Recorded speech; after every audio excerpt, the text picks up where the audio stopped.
Olá a todos, eu sou Kleber Crispim, bem-vindos aí meu canal secundário Buscando os Originais.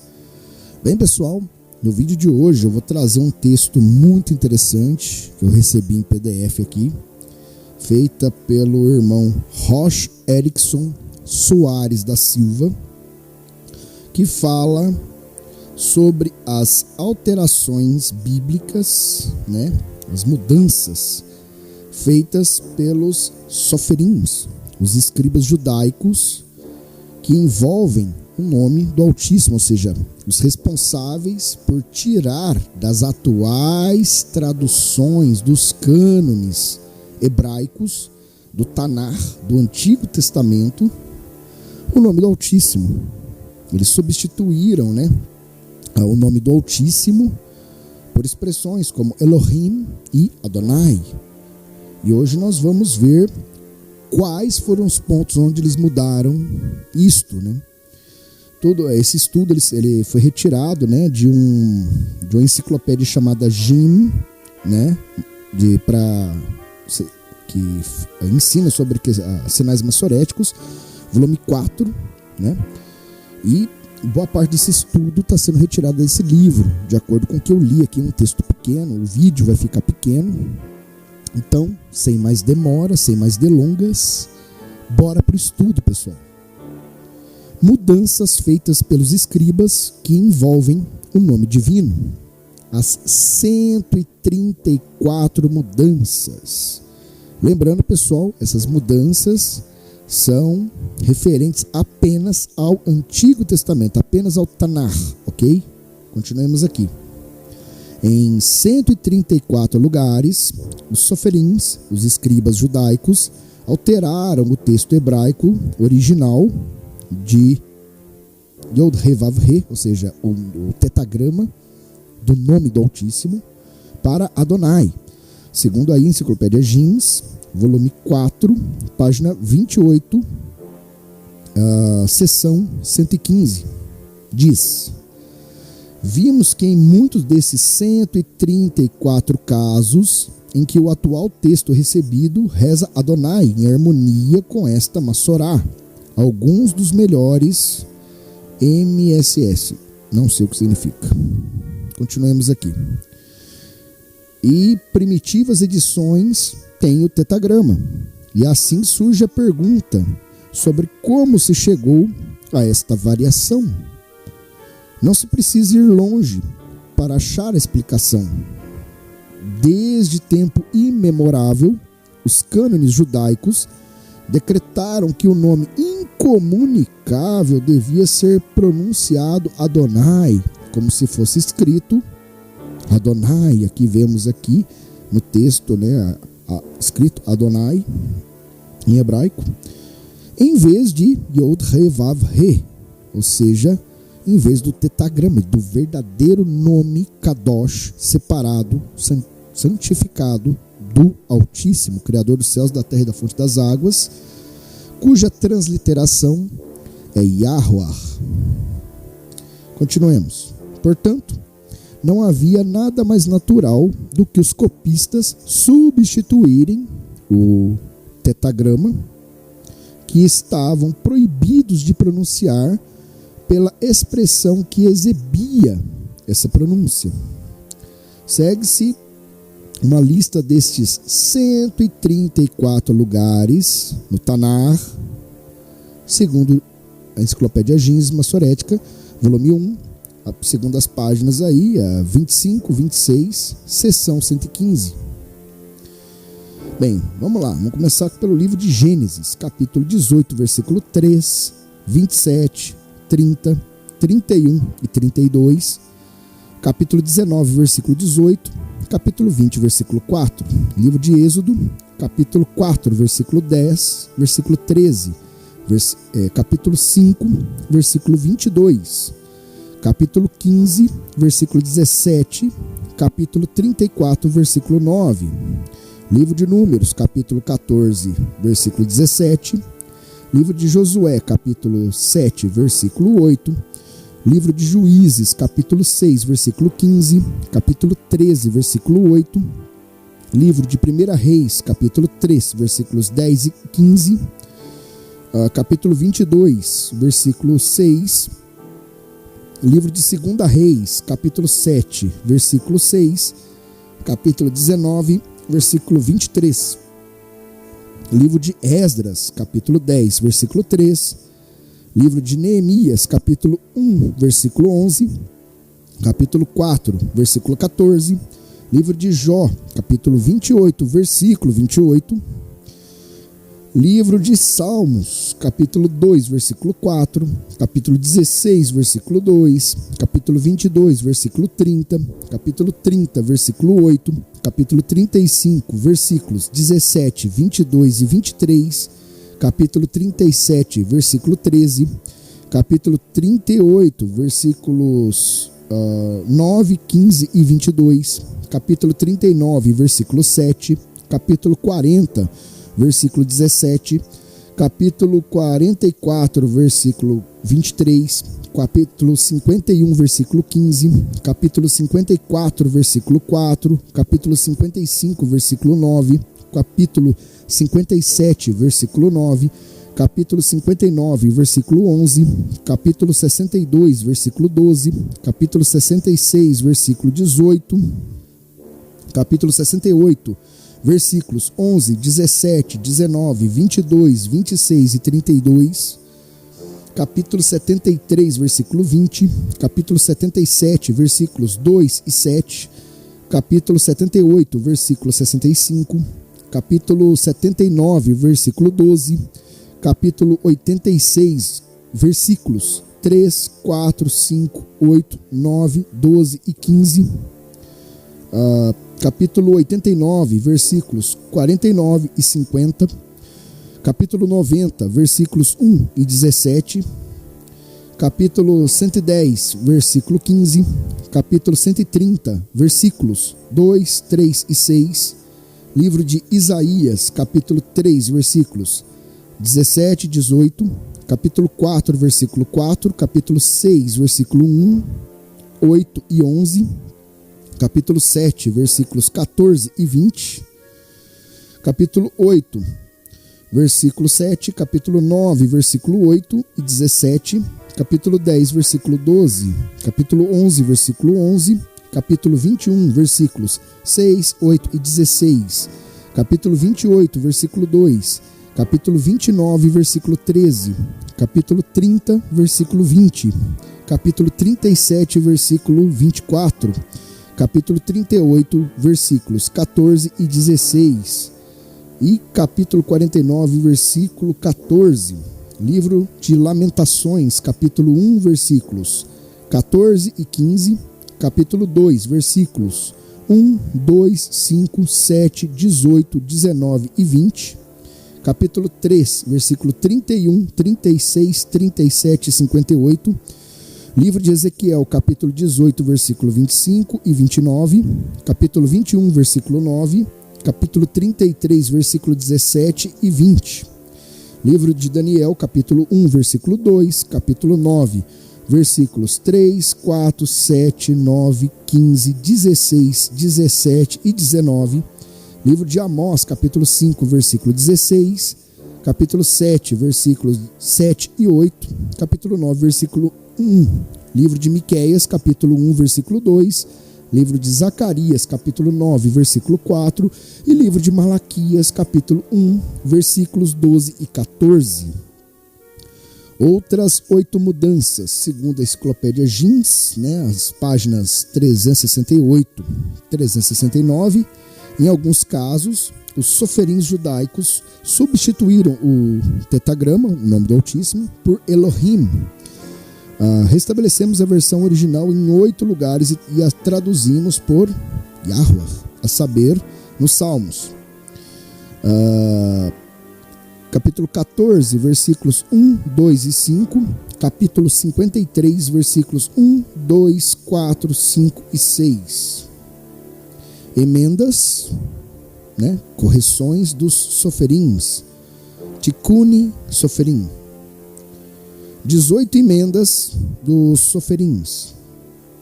Na margem de certos manuscritos hebraicos do texto massorético encontram-se anotações que rezam: essa é uma das 18 emendas dos Sófrimos, ou expressões similares.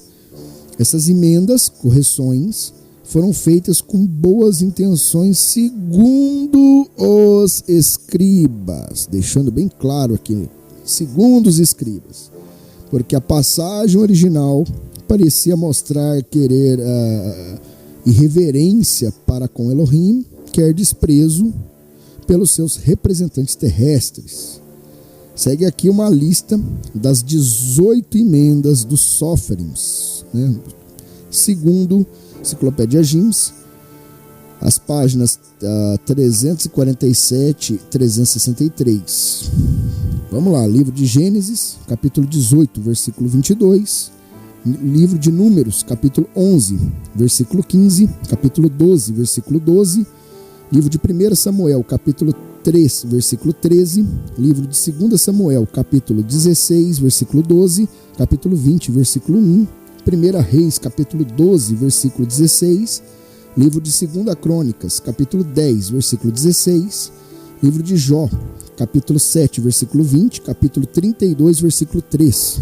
Livro de Salmos, capítulo 106, versículo 20. Livro de Jeremias, capítulo 2, versículo 11. Lamentações, capítulo 3, versículo 20. Livro de Ezequiel, capítulo 8, versículo 17. Livro de Oséias, capítulo 4, versículo 7. Livro de Rabacuque, capítulo 1, versículo 12. Livro de Zacarias, capítulo 2, versículo 8. E Malaquias 1, 13. Outras emendas dos Soferims, segundo Gims, né? As páginas 362 e 363, o Código de São Petersburgo, do ano de 916 da nossa era, registra mais duas alterações feitas pelos Soferims, né, pelos escribas, a saber, em Malaquias 1, capítulo 1, versículo 12, capítulo 3, versículo 9.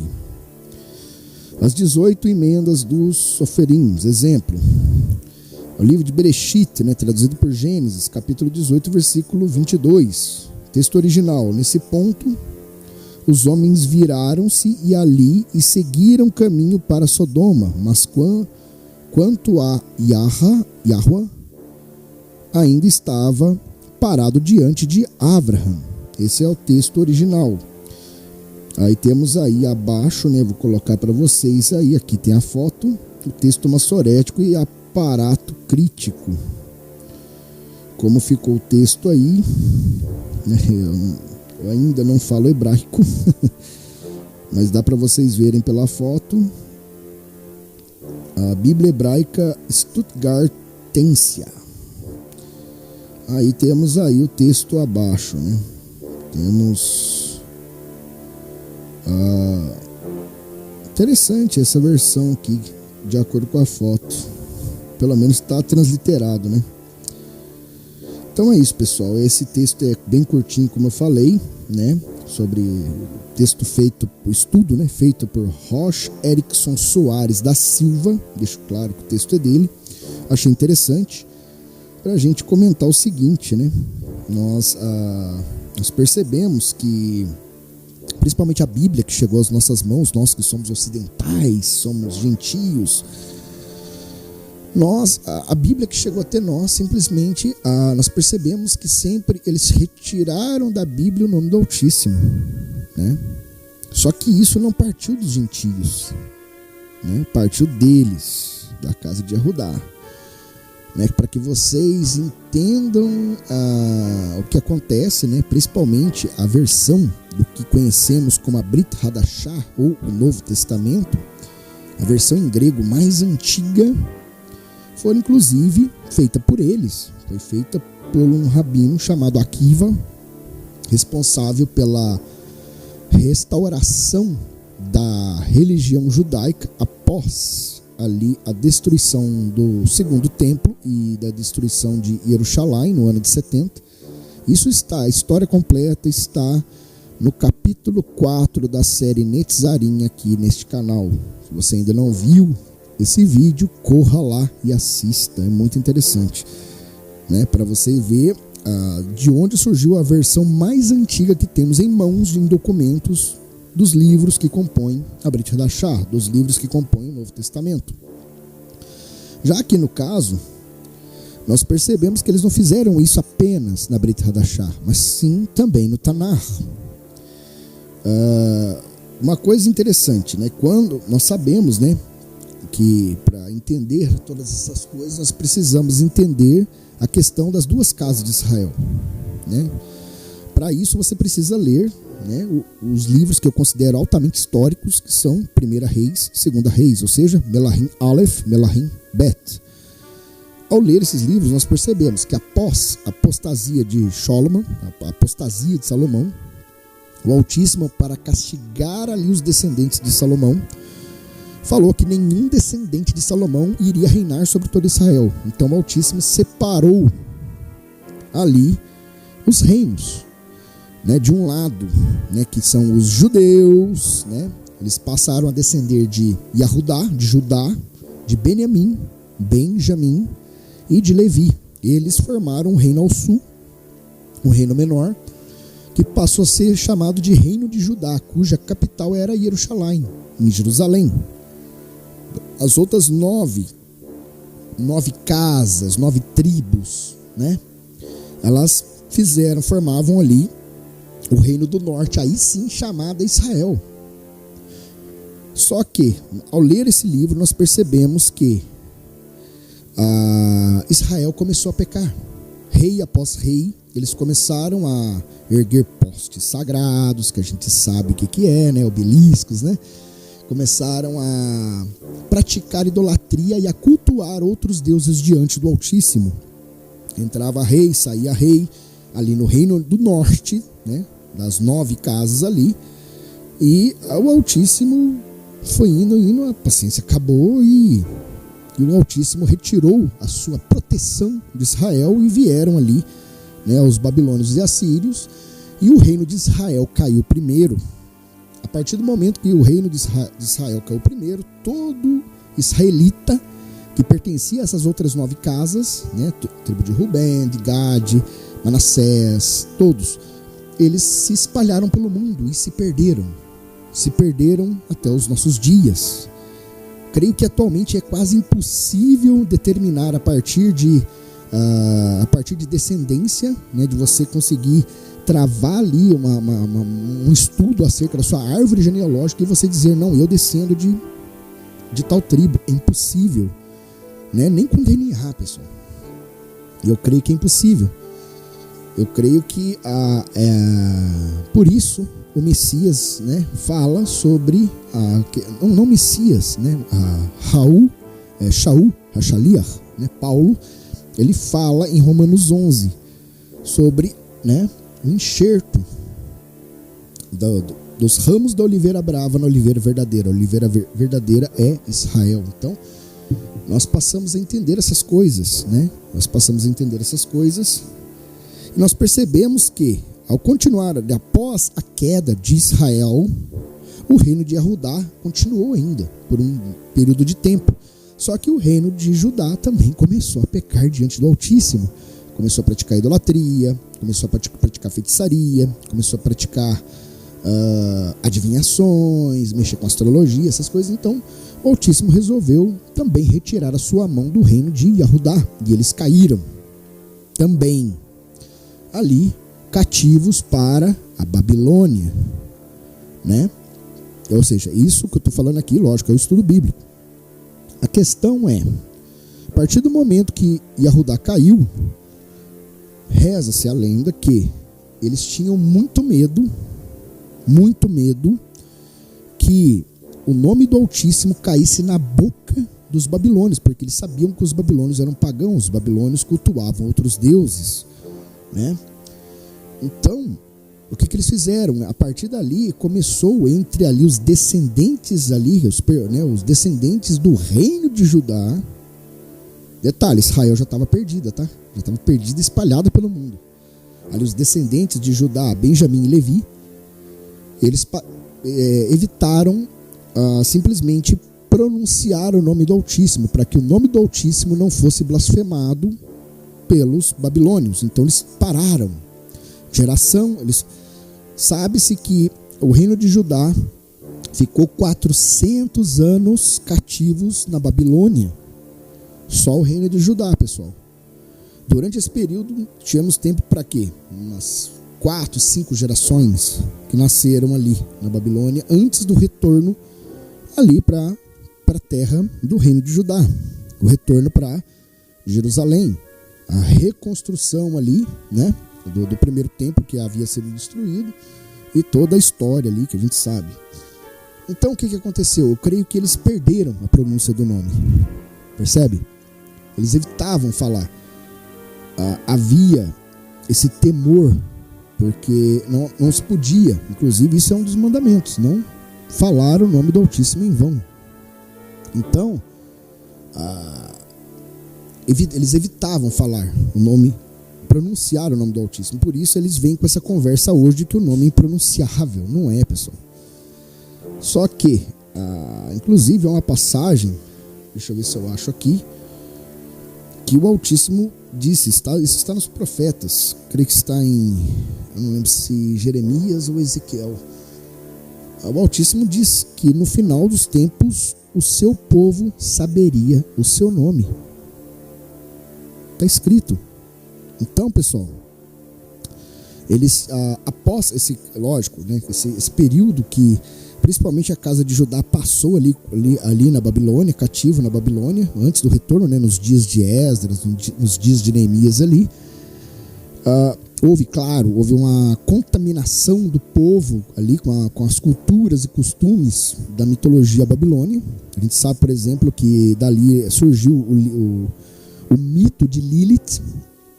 Após esse período na Babilônia, surgiu um livrinho chamado Zohar, que seria ali o alicerce para a futura existência da Cabala. E claro, ou seja, surgiu muita coisa ruim, né? Durante esse período. E a partir daí, eles perderam a pronúncia do nome. Tanto que muitos pertencentes à casa de Arudá não sabem a pronúncia do nome do Altíssimo. Eles se perderam, pessoal. Assim como Israel se perdeu. Mas claro, sempre existe um pequeno remanescente que o Altíssimo segura aqui na terra, que detém a verdade.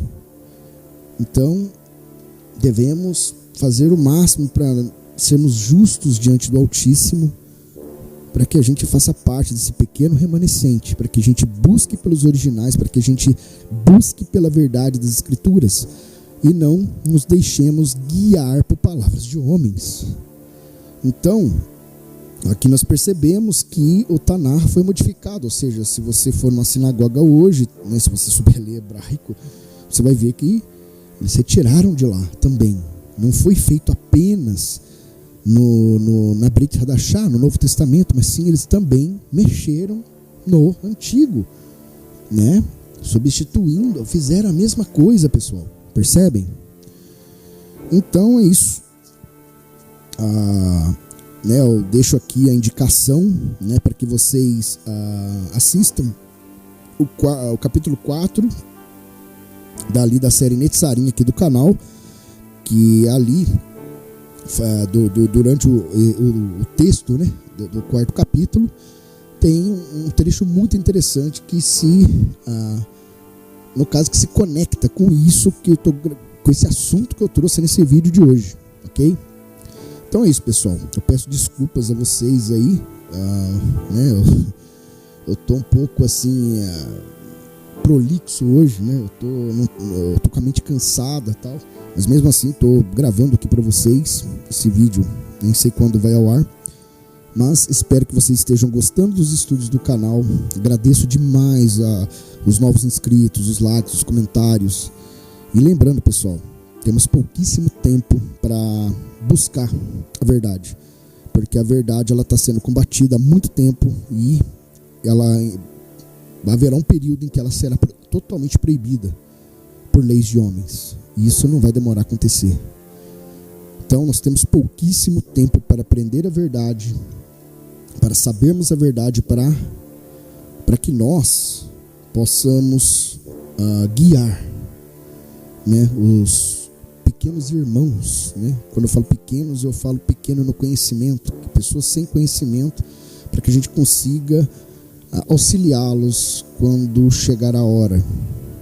Nós vamos precisar, nós temos uma missão aqui, pessoal.